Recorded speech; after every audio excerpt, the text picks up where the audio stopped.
Oh, well, good evening. Good evening, everybody. And welcome to our Tuesday night. Is it Tuesday night? Thursday night call. And let me get the settings done right here.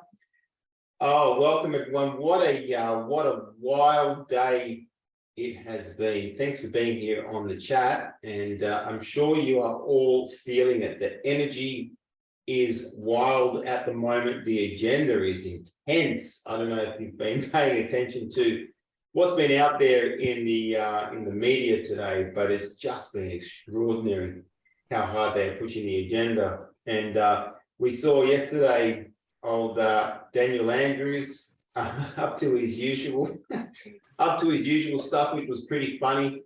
And but there's a serious side to it as well, folks, you know. And the first thing is that a lot of people are really starting to speak up and stand up for children. A lot of people have had enough of this nonsense of really trying to, push this sort of stuff on children. Just bear with me 1 second, folks. I'm just going to check the audio here. I think we are good. Just waiting for, oh, there he is. That Tom now? Yeah, I'm here. I'm just going to plug this microphone in. It might sound better. Yeah, before you do that, g'day, mate. G'day.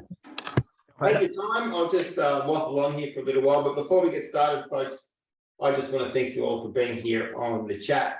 We have Alicia out there. Thanks for being here, Alicia. Deb, who is always here with us. Someone on the iPhone, often a little bit dubious, the people coming in on the iPhone. Judy Moore, thanks for being there. Kay Lamb, Leanne Jensen, always here. Thanks for being here, Leanne. Letty on the iPhone, Linda as well, Lisa Kemp, Lisa McFadden, thanks for tuning in. Mark, Pepper, Eden is there as well. Who else is out there? A whole bunch of people tuning in tonight to hear from the one and only Tom Barnett. Rhonda, thanks for being here, Rhonda. Is that Ryden? You say that? Ryden Lewis. Tanya Gans, hello Tanya, long time no speak. And Sarah as well, the Black Sue Pryor, Steve Winner, S. Buttrell, Robert Mignano, and a whole bunch of people coming in. How are you, Mr. Tom Barnett? Good, mate. How are you going? Mate, I am up and down like a roller coaster. Too much mainstream media today for me. Oh, yeah? Look, you and I are quite different like that. I really like to pay attention to how they're running the social engineering and what sort of play they are running on the masses. And I like to return fire and expose their ludicrousy for what it is. But you probably have a bit of a different approach. I think you're probably a little bit more solutions focused than I am sometimes, which is to your full credit. I tend to, want to fire back at these the idiocy that we're seeing being pushed out, this relentless propaganda campaign. But before we get into that, mate, did you blow your stack today? Is there a video I can watch? Oh yeah, no. I had a good rant this morning just about the stupidity that we're dealing with. You know, the whole thing was pretty much an intelligence test. And I was on this rant about how they told us this thing, the boogeyman was so contagious, you couldn't breathe and you couldn't touch things, and it was on your water vapor and on your saliva, and you had to lather up. But to find it, they had to insert this stick halfway up into your brain. It's like, and people queued up for up to 8 hours for that horse shit. And then they told people that having no symptoms was one of the symptoms.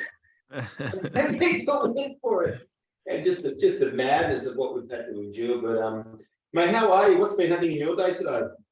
Well, I mean, yeah, I was kind of spewing. We didn't get to surf this afternoon, but swell seemed to have dropped off a bit too much. But otherwise I got heaps done. So yeah, it was productive. Just yeah, nothing exciting to report on. Yeah, no, but and before we get started, how long have you got to catch up this evening? About half an hour? Yep. Yeah, go to about 8. Yeah, awesome, man. Look, I think it's perfect timing because, I know you very well, and I just find you to be one of the most grounded and somewhat calming people that I've ever come across. This whole thing that's gone on for the last 3 years, Tom, and longer now, we're 3.5 years in. I've never seen it rattle you, and what is it in your mindset that you take into this that you think a lot of people are still missing? This is 3.5 years now, man, since your first video went viral. What is your mindset, if you could encapsulate it, for people who are getting severely affected by this never-ending shit show, as we call it? Well, a few things. One is knowing that we're here for this. This isn't happening to us. Like this is something we're here for, and everybody's got a different role to play. And we all have, if you know that it's all a scam and it's all, you see what's really going on, it means that you have a role to play. You're not here to just sit back and let it happen to you. So like those that don't really, no matter what's put in front of their face, they can't figure out what's going on. That's their role. But those of us that are, like this kind of group, we have a role. So therefore, it's not something that I'm scared of, or it gets to me because I'm like, well, good. This is why I'm here. And like in the book of Isaiah, God says that I create good and evil, light and dark. I do all these things. So it's kind of like God does allow this, and it's part of the plan. It's part of why we're here. So I find it exciting more than anything else. Also knowing that it's not a new thing, like this has been rehashed many times over. It just looks somewhat different now. It's now known as COVID, but it's been many different things in the past. And it's the same kind of game that goes over and over. And also that I know that as part of the last two things that I said, that it's not an accident, and it's not it's just not something that I think needs to be, for me, like, I guess I should say it's not a surprise. That's what I should say, because it's like, if you've been aware of things for some time, it's just not a surprise. And when you can see through things and what's really going on and how it really operates, then there's no real need for, to get worried or anything like that. Well, one of the things, I guess I look at, Tom, particularly here in Australia, I guess all around the Western world, is this sort of attack on masculinity that's been coupled with, I guess, a lot of lack of awareness out there, for want of that's a nice way of putting it, but a lot of dumb behavior where it feels like the masses and the compliance are dragging the rest of us off a cliff. Like it feels like there's just so many people who believe in the garbage that they see. And I personally feel, I'm sure a lot of people on the call do as well, they feel that frustration, like, how do we wake these people up? But that's not something that you've ever really, I guess, necessarily promoted, as going out there to try and wake people up. What can you share on that? Because you never seem phased that the masses are still where they're at. Yeah, mainly because I used to do that. So like none of this, like I said, none of this is new to me. Like I've known this sort of stuff since I was late teens, when I was figuring things out. And I used to think that was a good use of time, but I didn't soon realize. It took me a while but see, the thing is that I do that, but it just sort of doesn't look like it to some people, because I realized that you can't dig your way out of a hole, basically. So trying to fight things head on, I think, is kind of the trap that they lay. Like they lay several traps with their games, and I think that's one of them. And so the only way that I've found that really, like, making people aware is one thing, but being able to affect change is something altogether different. And I found the only way to do that is to keep remembering and returning to like what it is that we are here for, and who we are in the first place. Like, how did God make us in his image, as opposed to this fake world of all the illusions and all of the, the mirror image stuff that the establishment creates. I think just fighting that directly seems to be a bit of a trap that I've found over many years of trying to wake people up and wondering why they wouldn't, none more so than my own family. Like, I'm the only one out of my entire family, including extended family, that thinks the way that I do and lives the lifestyle that I do. Everyone else thinks I'm retarded and crazy. So it's kind of like, I dealt with it since I was young. So that's also how I know, because that was my gift. Like, my family were some of my biggest teachers. Do you know what I mean? Like, more so not what not to do, but but they taught me that even with those that you're really close to, you can't wake them up. So by becoming more of myself, rather than fighting somebody else's battle, someone else's offer, and trying to like get into their lane, if I'm doing that, I'm getting out of my own lane. And so the way that I found that I've actually had the most effect is by kind of like, well, that's whatever, that's an offer. And the roundabout way to actually change that is to stay in my own lane as much as I possibly can. So to an untrained eye, it might look like you're not really doing anything about like all the agendas and that. But what I've found is that to change it, it's like the only way that actually has made change is to just keep getting back to the self. And then, yeah, whether that changes things or not, it's kind of not up to me then either. That's why I don't have like this, damn it, why aren't people waking up? Yeah, no, look, I think it's such good timing. Look, I already feel more grounded just for having you on the call for 10 minutes, just chatting now, because, you know, today was pretty full on. We saw Daniel Andrews down there in Victoria, you know, really pushing this whole trans agenda.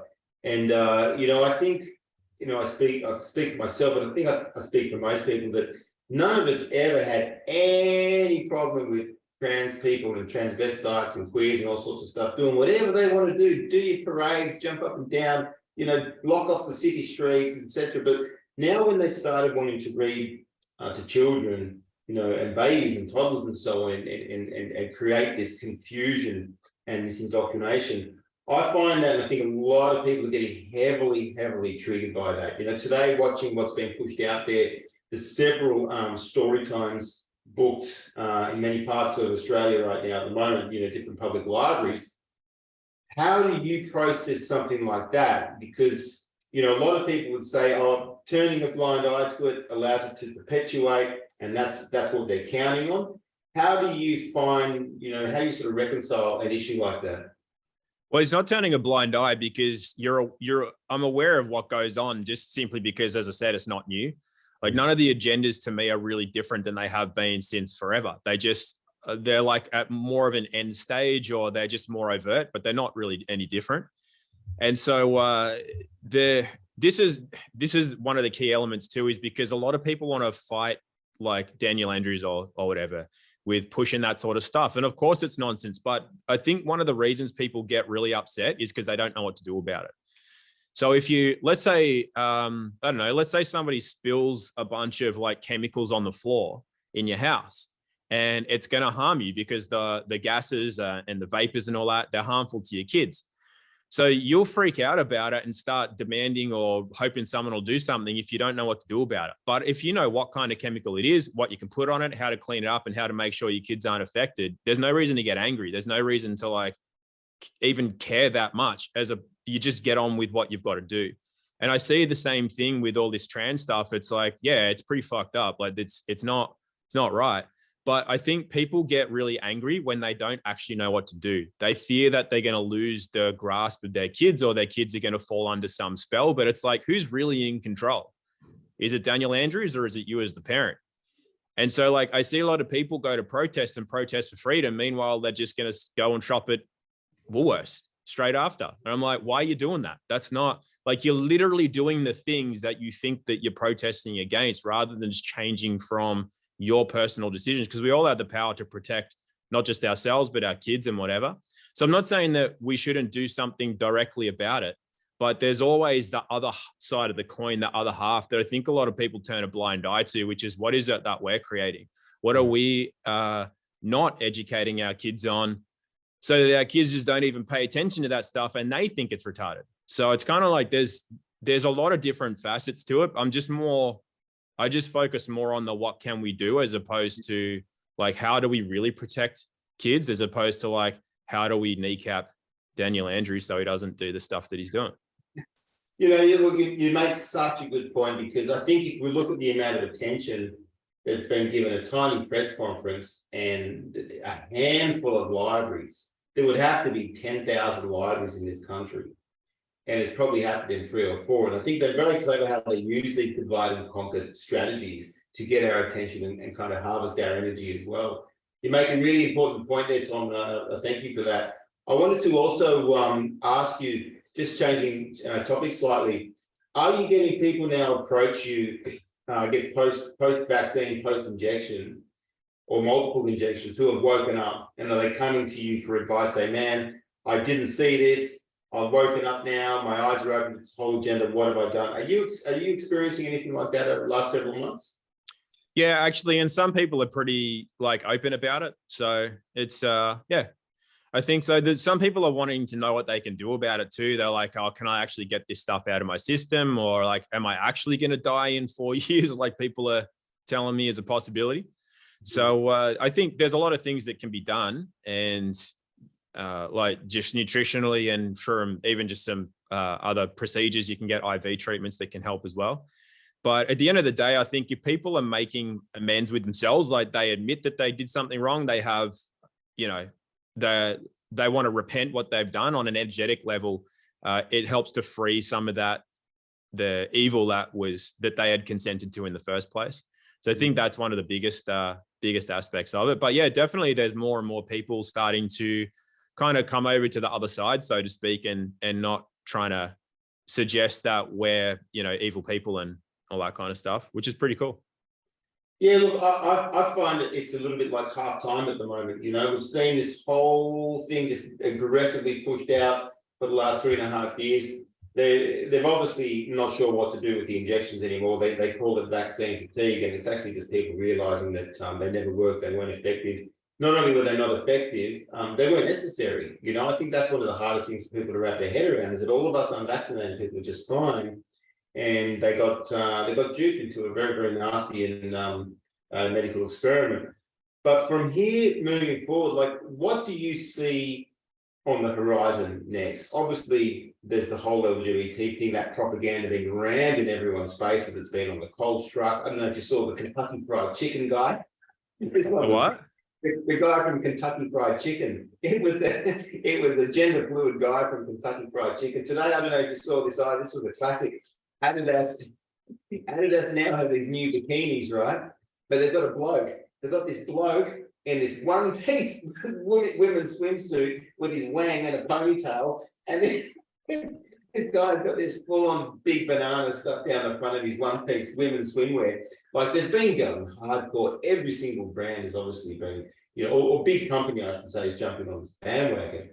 But where do you, to me, it still feels like half time, like that compared to what they rolled out with the mandates. You know, you couldn't go to work unless you had this medical experiment. You couldn't cross the border. You couldn't go into an establishment. You couldn't buy a coffee. You couldn't freaking do shit, man. I remember the Coles up the road, or the Woolies, sorry. It was like a Gestapo checkpoint just to get through. And you were coaching a lot of people how to deal with those scenarios, you know, QR codes and scanning in and mask mandates. All of that's kind of pressed pause. What do you sort of sense or see on the horizon in the immediate sort of short term, say next 6 to 12 months? Well, I think a lot of that was also to give a sleight of hand as to what they're doing now with all the confusion for kids and everything else. So I don't think that's coming back, to be honest. I think that it was kind of really just testing to see what people would do and how they would do it. One of the reasons, again, like to go back to what you asked before, one of the reasons I didn't really care is because for years I've been working on, you know, doing things in the private. So there was like, yeah, you can't go into Woolworths, but I kind of don't care, because there's different private places to get food from, or to travel to, or to ways to do commerce, all in the private and not in that public system. So I think it was a blessing, because a lot of people woke up to that as well. But yeah, as far as what's coming, not really sure. Like I said, I'm always more focused on what I'm creating than what they're planning to do next. So I'm very busy in creating those systems, creating new ways to do commerce, or at least educating people on what's already there. And but yeah, I think what they're going to do is keep pushing harder for that trans, gay, LB, whatever, bacon, lettuce, tomato sandwich agenda is the main thing I think they're really going after. And I think they were always doing that. And it's one of those things, it's funny, because you would think that everyone hates pedos, right? So it's kind of like, even if you're pro-vaccine, anti-vaccine, don't care vaccine, whatever, you kind of can fight about that all day long and it goes nowhere. But you'd think everybody would be against pedophilia. But turns out that some people aren't really up in arms about this LBG stuff being marketed directly at kids. So then, but the thing is like, again, people just don't know what solutions are. So if you're worried about your 7-year-old getting taught how to masturbate or give oral sex in a classroom, which apparently is what's actually going on. It's like, why are your kids in a pedo fucking village? Like, pull them out. Why aren't you homeschooling your kids? And I'm not here trying to tell people like you're wrong for, or why aren't you doing something better? I'm not here to tell people what to do. I'm just saying there's so many other things that you can do.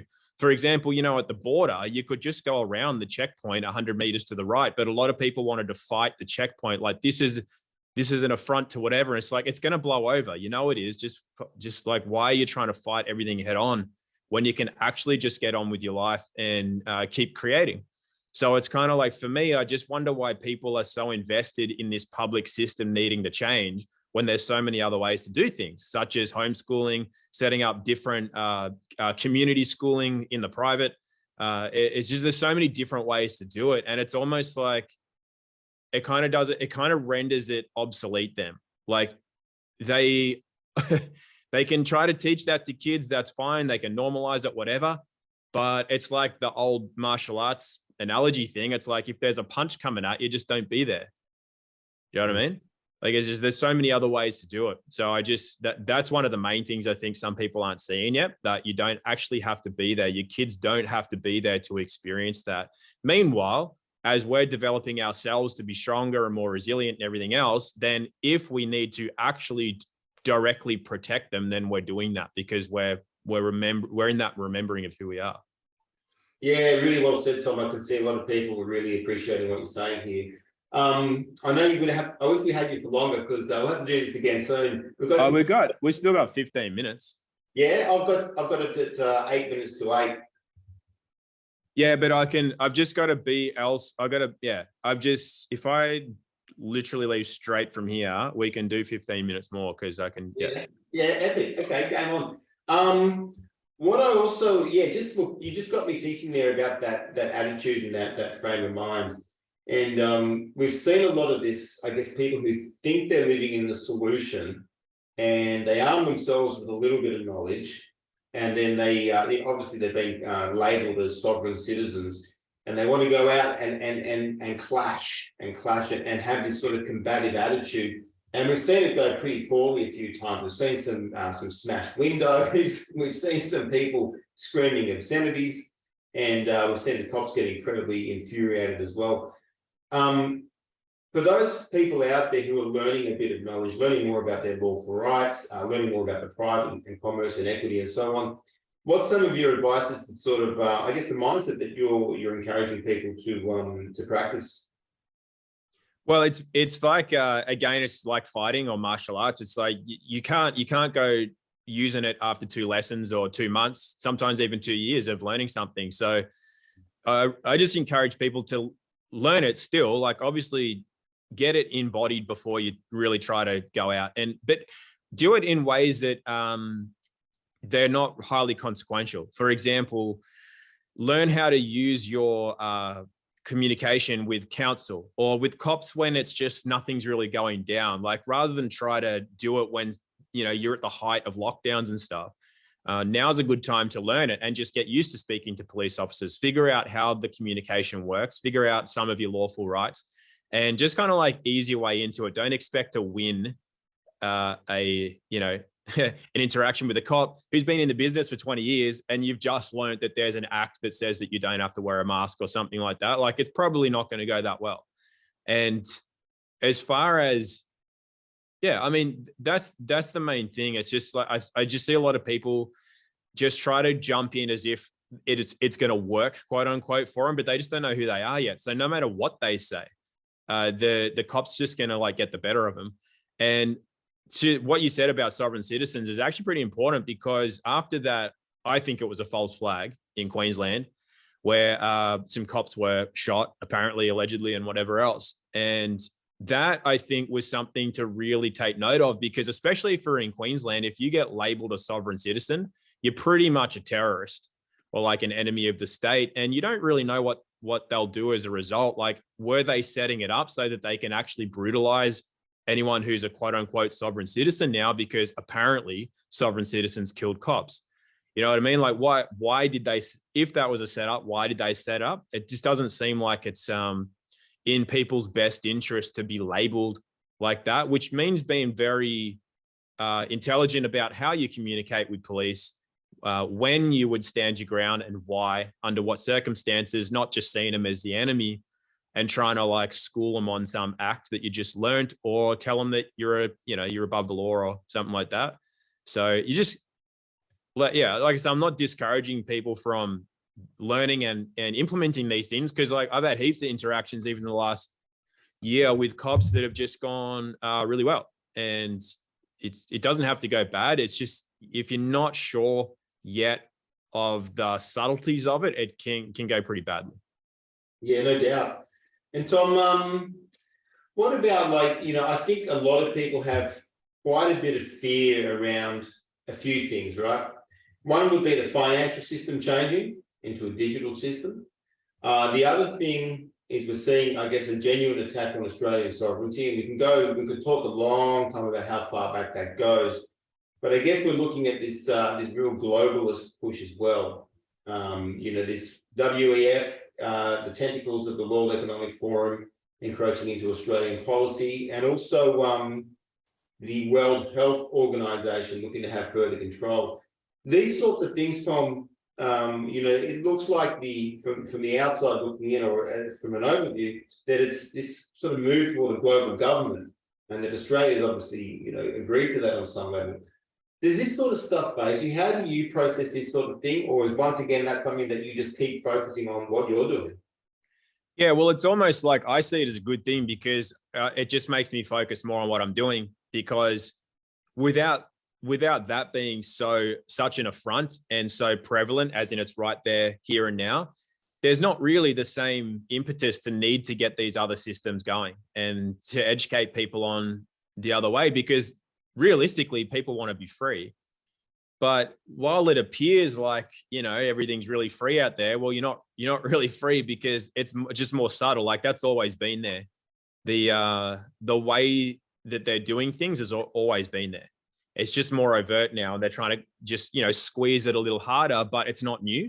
So it's like, I just still see it as a blessing, because they're just giving people the opportunity to really figure out who they are, which you don't get to do while you're just sipping, pina coladas on the beach. It's just, it doesn't happen that way. Yeah, it's very true, mate.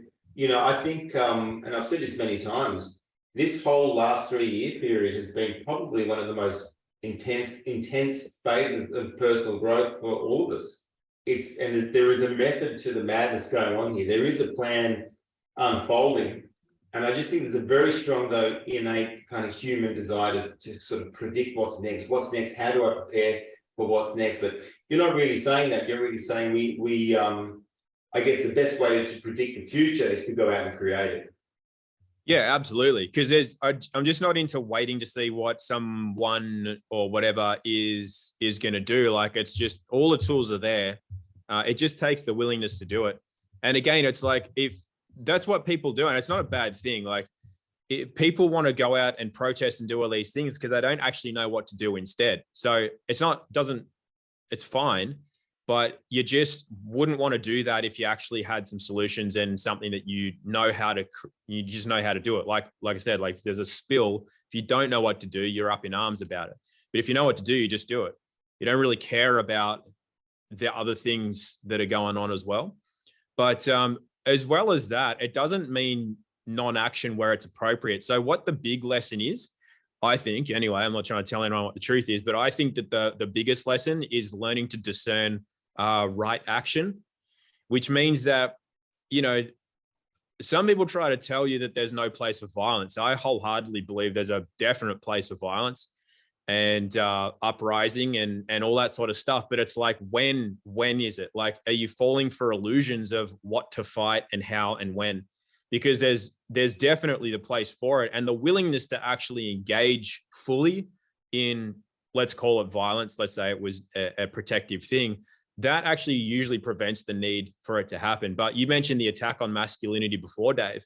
And I'm like, there's so many guys now that are caught up in spiritual movements and whatever, where you just don't ever hurt anyone ever, and you never get angry in that. And I'm like, that's a great way to just let this realm just be pissed on and taken away from you, because there's nothing there to protect and support it. But likewise, if you're too trigger happy and you're trying to fight ghosts or fight something that's in a mirror, you're actually also going to get pissed on and have the realm taken from you. So it's really about right action and learning to discern how, why, when, and in what form, and still having the willingness to do it, but having the wisdom to know how and when. Yeah, I think you make once again another very important point. Like I'm a big, advocate for men to be able to look after themselves. Obviously, women as well, but I think men, that's our primary role, to be able to be protectors of our community.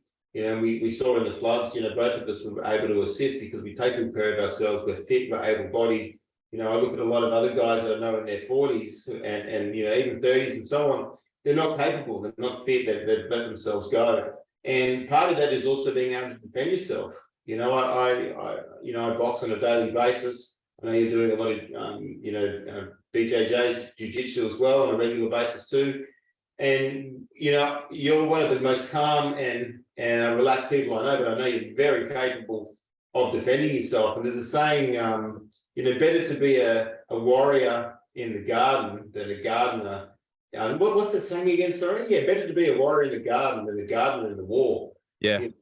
Because I think at this phase right now, everyone should be taking their ability to take care of themselves and defend themselves if necessary, because who knows what's around the corner? Who knows if the shit's really going to hit the fan? Like obviously these maniacs and sociopaths who are pulling the strings in this realm at the moment, they're capable of anything.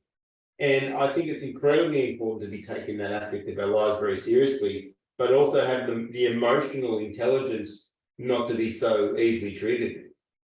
Yeah, for sure. And just to recognize what the enemy actually is, that's the other thing, because that's what it means by fighting shadows or fighting ghosts or fighting reflections in the mirror, which is getting angry at, say, Daniel Andrews, when there's, like I say, it's kind of like that's a way to lose your, it's a way to take your center away. So it's like, like I said, A, there's a lot of ways to not even have to engage in that. B, he's not the real enemy in the first place. And if you're just trying to fight that, it's just going to be, I've just seen it so many times and I've been in that position as well. That's how I learned. And I've learned that you can get a lot more done by just like really, really figuring out what is the source of a problem, what can be done about it. And, but yeah, like I said, it's just some people, I think, get the wrong impression about, like if you don't care about what Daniel Andrews is doing, does that mean you don't care like at all? And it's like, no, that's not what it means. It just means being intelligent, because if you look at what's happened over the years, all of that stuff's actually achieved not much. When people actually get the wrong, they just kind of get it wrong. They're not really figuring out what kind of action is going to be, the right action and in what capacity and all that. So you just got to look at the past, look at the history, and just see what's really, really paid off and what hasn't. And then, but there is always that place for it. There's always that place for revolt or a reprisal or an upheaval. So yeah, just being willing, but like you said, just having the emotional intelligence to know if and when. Yeah, and I think that's how can I say? I think so much of what we're seeing right now is designed to, like you say, move us off our center. A lot of this is designed just to be triggering, and they're just putting it in our faces as much as possible because they know it's a spiritual battle. And if we are out of center and we're agitated and we're triggered and we're anxious, then we're ineffective. And I know that's, that's why I'm starting to understand why you put less focus on that than someone like myself, who does really cover what they're actually the social engineering that they're driving for the masses. And I guess everyone's got their role too. I think for me personally, it's something that I just like to point out the idiocy of the whole thing, in the hope that people will start to see through it and not buy into it. But it's a fine line too, because some of the, like days like today, when I really see how aggressively they're pushing it, like they ran this article on the 10 network, Tom, that said now 4 out of 10 Australian men now choose to sit when peeing. No. That was the article. That was the article, bro. It was mind blowing. And I'm just like, this is fucking wild, because the masses out there are seeing this, but you call it out, and it does get shared, it does get viral, and the seed gets planted. So I think you know, there's a role in discrediting the mainstream media, and but also obviously, yeah, focusing on the solutions as well. Wrapping up, mate. Final thoughts. What is Tom Barnett working on as far as solutions, and where can people find you? So I don't know. There's almost social media is a bit weird at the moment. I can't really access a lot of it, but tombarnett.tv is my website, and we've got Living Free Movement, which is where we actively are involved in creating these solutions and creating more options in the private. But yeah, just to wrap up, I mean, I think like everything's got its place, you know, like awareness is part of it for sure. Like I don't see an issue with, you know, looking at what the mainstream are putting out, as long as we're not buying into it and creating that as the reality for them. That's the main thing. So if we can distance from that being a reality when it's not, just look at what they're doing, look at the humor of it, because they really are just joking around in a lot. Like anyone with half a brain should think that that's like crazy and hilarious. So then you got the people that buy into it and you're like, well, why? So then I've also found that having some compassion for those people goes a long way, because I'm like, well, there must be something fundamentally really hurting in you to not really see that's a joke, and they're actually mocking you with all the stuff that they put out. Cause I mean, you know that too, right? Like they're mocking people with most of what they put out there. And so like some of it's just so retarded. It's just mocking. It's like literally mocking people. So insofar as them doing that, it's also an opportunity for people to wake up. It's almost like a favor, but other people don't see that yet. And that's the thing. It's like, if they don't see it yet, it's like, that's okay. But yeah, like I said, I think it's great, like to bring attention to that, but it's just got to also have this element of like, don't buy into it. Don't accept that offer as a reality, and then you make it the reality. And then also just realize that there's pathways out of it. There's pathways to other things, but it means taking responsibility. And then as soon as you do that, you stop fighting your reflection in the mirror and you stop really caring what they're doing. You can look at it and go, well, that's interesting. Fuck, they're mocking people more now, but you don't have to be involved in it. I think, let me know if you got to run too, by the way, but I think that idea of all of this being an offer is a huge one, man. It's a huge one because, you know, often, you know, it's like they're throwing out the hook, they're throwing out the bait, and then we take it. Even if we see through it, we can still take it, right? Even though we know what they're up to. So if you can just, yeah, if you've got a couple more minutes, if you can elaborate a little bit on what that means as far as offer and acceptance that's coming from the powers that be. Let me know if you've got to go too, by the way. Yeah, it's in 2 minutes. So basically the whole thing is that they don't have the power of creation. That's us. Like we're the prime creative power. So what they do is they tap that by creating illusions of fear. So, well, if you don't do this, you can't have that, or we're going to do this, the financial system's going to collapse. Like all of it's controlled. But essentially what they do is to put the wheels in motion, they have to first put it into our minds so that we actually are the cog in that wheel that makes it go. Like if you think about how limited in numbers that the whatever you want to call them, whoever those people you want to call them are actually in, it's like they can't achieve anything without us. So the first thing they got to do is get the masses on side, and unfortunately the masses fall into place really, really fast.